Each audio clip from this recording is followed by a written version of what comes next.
तो भाइयों, Lambo India कैसे जाएगी? लैम्बो ये वाली हो या लैम्बो ये वाली हो या कोई भी और गाड़ी इंडिया कैसे जा सकती है, उसकी क्या पॉसिबिलिटी है? तो वो है कारनेट। कारनेट क्या है ये मैं आप लोगों को आज एक्सप्लेन करूंगा, ताकि जितनी भी आप लोगों की क्यूरीज आती है इंडिया से कि हम गाड़ी को इंडिया कैसे लेके जा सकते हैं, तो उसकी एक वाहिद पॉसिबिलिटी है जो मैं आप लोगों को आज इंशाल्लाह एक्सप्लेन करूंगा। तो चलते हैं ऑफिस में और ऑफिस में बैठ के इसके ऊपर हम डिस्कशन करते हैं। लेट्स गो जी। तो जो लैम्बो मैंने आप लोगों को दिखाई है, तो वैसे मैंने आप लोगों को छेड़ने के लिए दिखाई, तो ऐसे तंग करने के लिए दिखाई, लेकिन जो लोग अफोर्ड कर सकते हैं, आई विश कि हर कोई इसको अफोर्ड कर सकता हो, तो आप लोग इंडिया ज़रूर लेके जा सकते हैं।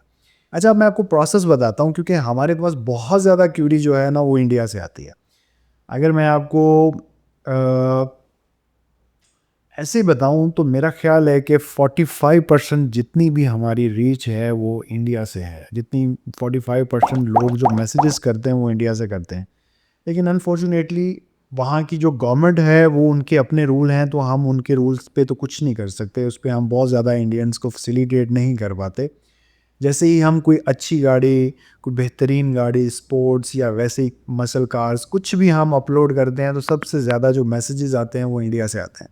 लेकिन हम कोई ख़ास हेल्प उनको कर नहीं पाते। तो इसलिए मैंने सोचा कि मैं इस वीडियो में आप लोगों को बताऊंगा कि जो लोग विलिंग हैं, वो अगर इंडिया में गाड़ी लेके जाना चाह रहे हैं, तो एक ही प्रोसेस है, वो है कारनेट का। तो कारनेट क्या है, इसके बारे में ये सारी वीडियो है, और ये आप डिटेल में अगर देख लेंगे तो आप लोगों को समझ आ जाएगी कि जो प्रोसेस है वो एक है और वो क्या है, और वो आप लोगों के लिए अगर इजी है तो आप डेफिनेटली उसको अवेल कर सकते हैं। देखिए, होता क्या है,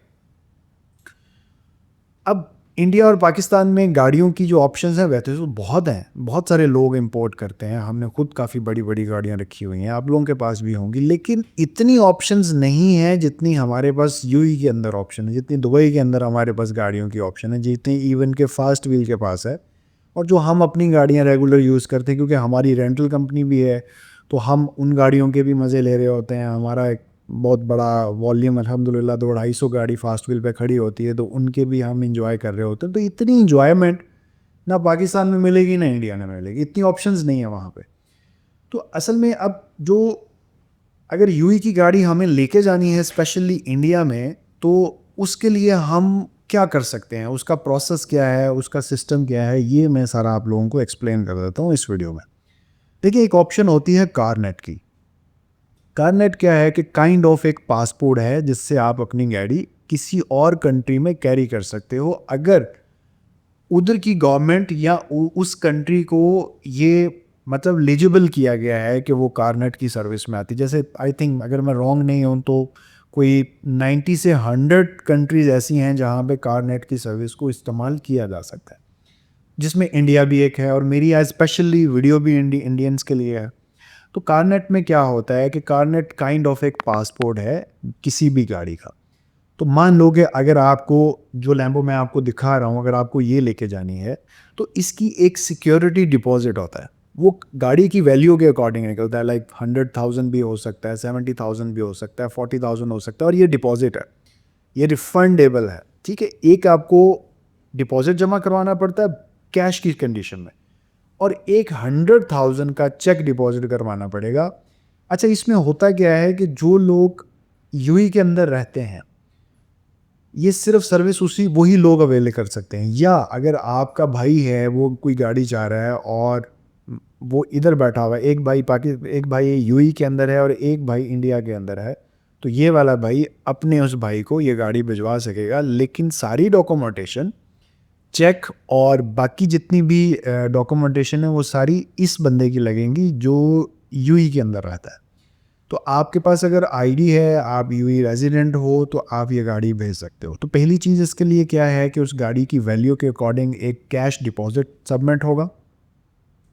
अगर लैम्बो की बात करूंगा तो शायद ये 100,000 से थोड़ा सा ऊपर जाके डिपॉजिट होगा, और फिर इसके साथ एक 100,000 का चेक लगेगा, वो सिक्योरिटी चेक है। ये जो डिपॉजिट और चेक होगा, ये दोनों रिफंडेबल हैं जब गाड़ी वापस आ जाएगी।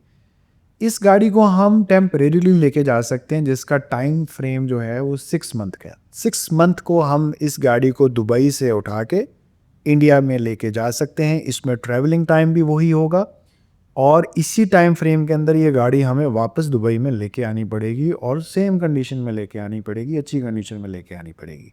तो इसका जो है वो एटीसी के ऑफिस में इसकी सारी डॉक्यूमेंटेशन होती है।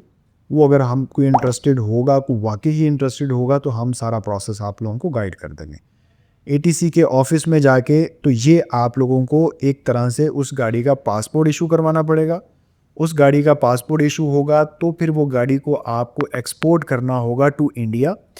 और आपको जो इसके अंदर चार्जेस पड़ेंगे, डेफिनेटली कंटेनर चार्जेस आएंगे, फिर कस्टम में जब इंडिया कस्टम के चार्जेस आएंगे। इंडिया जो कस्टम है वो डॉक्यूमेंटेशन को चेक करेगा। अगर आप यहाँ के रेजिडेंट हो और काफ़ी टाइम से रह रहे हो, वो आपकी आईडी से वो वेरीफाई करेंगे, गाड़ी को वेरीफाई करेंगे। थोड़ी बहुत ड्यूटी भी आपको पे करनी पड़ेगी और वहाँ पे जो रोड एक्सपेंस है काइंड ऑफ, वो भी आपको पे करना पड़ेगा। तो ये थोड़ा सा एक्सपेंसिव शौक है, लेकिन आप अपना शौक पूरा कर सकते हैं। बजाय इसके कि आप इंडिया प्रॉपर नई गाड़ी इंपोर्ट करें और कई मिलियंस आप उसके ऊपर खर्च करें, अगर आप इतनी कैपेसिटी रखते हैं तो 6 महीने के लिए ये उन लोगों के लिए ये बहुत कम वैल्यू है। बहुत कम वैल्यू में ये गाड़ी वो अपनी इंडिया में लेके जा सकते हैं, घूम फिर सकते हैं। कुछ लोग कारनेट के थ्रू गाड़ी लेके जाते हैं और इंडिया में रेंट आउट करते हैं। एक्सपेंसिव गाड़ी लेके जाते हैं और 6 महीने उस गाड़ी को रेंटल पे यूज़ करते हैं और 6 महीने के बाद उस गाड़ी को वापस दुबई में लेके आते हैं।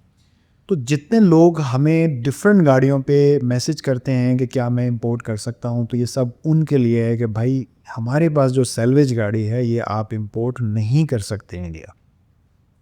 आपको अगर इंडिया इंपोर्ट करनी है कोई गाड़ी तो कारनेट की ही ऑप्शन है, इसके अलावा इंडिया गाड़ी लेके जाने की फ़िलहाल कोई ऑप्शन नहीं है।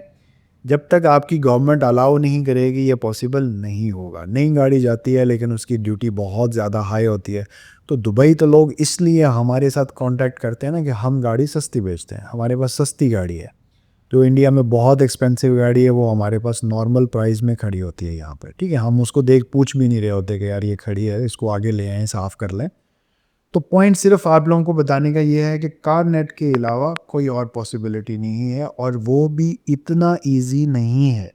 लेकिन अगर आप विलिंग हैं और ठीक ठाक पैसा भरने के लिए तैयार हैं तो आपके लिए कारनेट की ही ऑप्शन बेस्ट है। इसकी सारी डिटेल हम आप लोगों को प्रोवाइड कर सकते हैं, कर देंगे। फैसिलिटेट करने के लिए हम इसको डील नहीं करते, लेकिन फैसिलिटेट करने के लिए हम आपको गाइड कर देंगे। तो यही एक ऑप्शन है और आज मैं आप लोगों को यही चाह रहा था कि मैं गाइड कर सकूं कि इंडिया गाड़ी जा कैसे सकती है। तो इंशाल्लाह नेक्स्ट किसी और वीडियो में किसी और टॉपिक के साथ आपके साथ फिर मुलाकात होगी। Thank you, bye bye.